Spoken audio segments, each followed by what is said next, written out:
ne min tɛgɛ don min bɔ ni sɛbɛn ye an ko min ma le soir de Bamako Basiruba n'o ye Umaru Koyita ye nin y'a ka sɛbɛn ye Umaru ko Mali ni Russie cɛ sira kura daminɛlen bɛ minisiriso min bɛ n'o bɛ kana kunna o de ye ministre de la sécurité intérieure ye ale kun kan ka taa Russie ministre de la défense nɔfɛ nka ka kɛɲɛ ni baara caya ye a fɔra a ka to yan sɛbɛnnikɛla ko a ko n'i y'a ta k'a lajɛ fɛn min ye ministre de la défense ka Russie taama kɔfɛ o tuma ambassadeur min bɛ yen n'o ye Russie ka ambassadeur ye Mali la a tɔgɔ de Igor Gromyko a ye wulikajɔ kɛ fɛn min ye ministre min n'o bɛ sécurité kunna ani lakana kunna i y'o min fɔ sisan dɛ Mamadu Igor Jara bɛnkɛ tɛ de e m'a ko Igor Gromyko Mamadu Igor Jara a bɛnkɛ nka bɛnkɛ de don oui mais ale Mamadu Igor il a une maman russe non sa maman est russe il a une maman russe sa maman est russe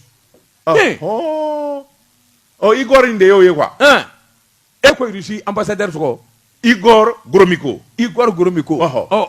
Mamadu Igor Jara bɛnkɛ a bɛnkɛ de don sɛbɛnnikɛla ko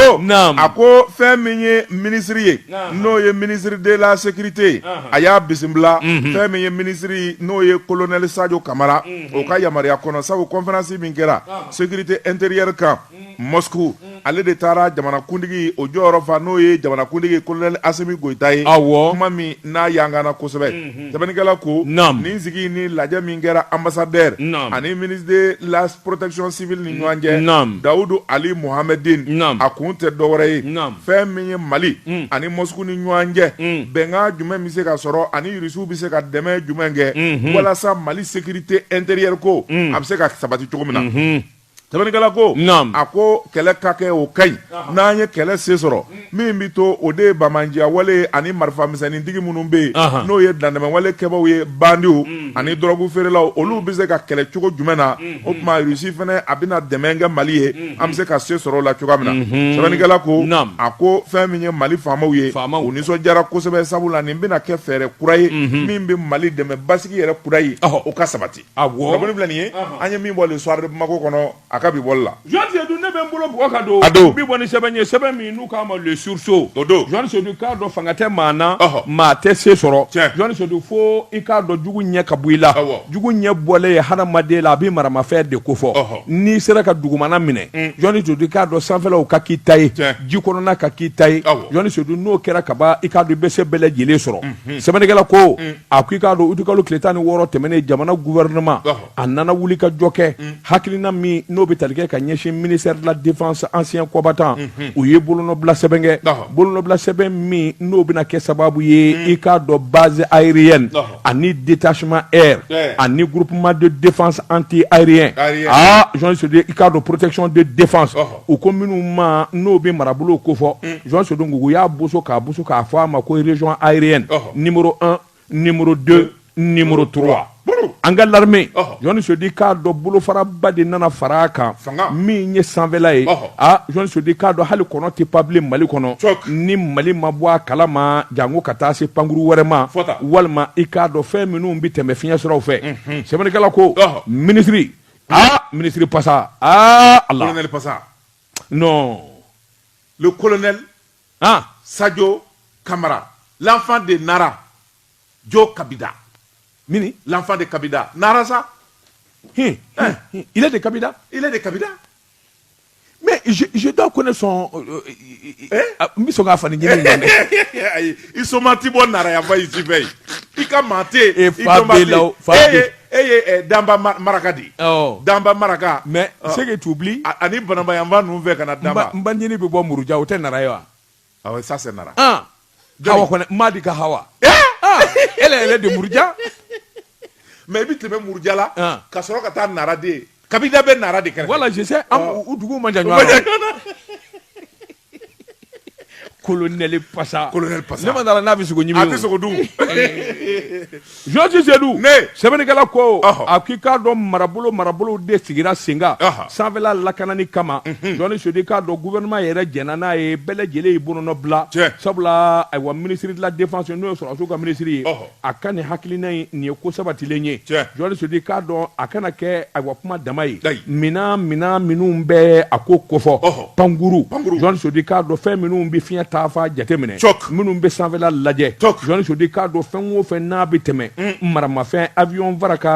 fara ko wɛrɛ kan journaliste di k'a dɔn u ye nin bɛɛ lajɛlen labɛn ni k'a tila u ko min ma base aérienne numéro 1 journaliste di k'a dɔn aérienne 100 BA 100 journaliste di k'a dɔn o jabala ye Bamakɔ ye base aérienne 1001 BA 101 journaliste di k'a dɔn u y'o bila Senu Bamakɔ kafo kɔnɔ journaliste di ko n'u ka lamini fɛn o fɛn bɛ Bamakɔ n'a lamini na journaliste di u b'o bɛɛ lajɛlen sa alo foyi ti pan n'a ma ye Kayikaw fɛ yen journaliste di k'a dɔn BA 103 i k'a dɔn ayiwa Kayikaw fɛ yen BA 102 o sigira Kayi min ye base aérienne 103 o sigira Ɲiɲini ka Sikaso journaliste di k'a dɔn Damakow ma ko ye wulikajɔ ni jateminɛw nana kɛ min ye bolofaraw ye k'a sigi sen kan journaliste di k'a dɔn waasa jamana bɛ lafiya cogo min u ko min ma BA min ye 200 ye journaliste di k'a dɔn o taara sigi Moti jamana na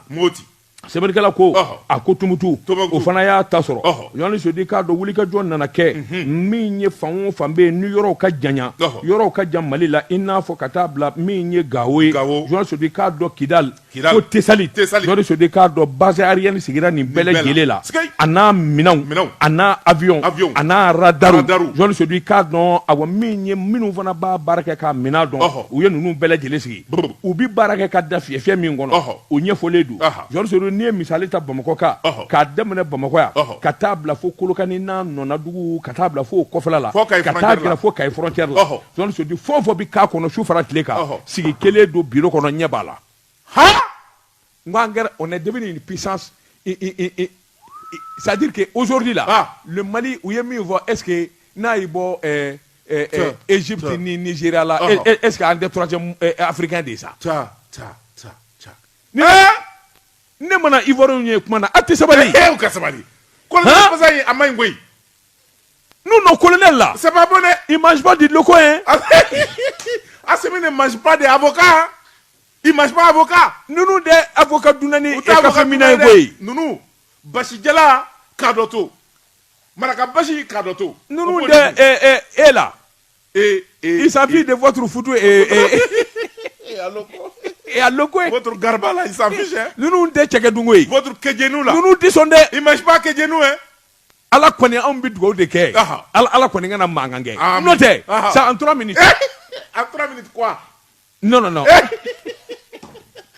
Ivoirien u ka dabaraba dɔw bɛ yen n'u y'i sɔrɔ sisan u ka cɛ dabaraba dɔw bɛ yen ko Kami Makoso wa Makosa n'o y'i sɔrɔ o b'i clashé sisan non mais ale yɛrɛ b'a dɔn anw bɛ tulonkɛ de la sa entre le Mali et la Côte d'Ivoire il y aura jamais une guerre ça on le sait c'est un seul peuple c'est un seul pays et il n'y a qu'un problème c'est tout nga en cas de cas ala kana kɛ ala kana kɛ ni mun ye sɛbɛn ye an ye min zalo ni ka bɔ le sursaut kɔnɔ a ka bi bɔli la bi taa daba tungara ye ko an t'a bila yan an k'a bila koyi journaliste di k'a dɔn waati dafara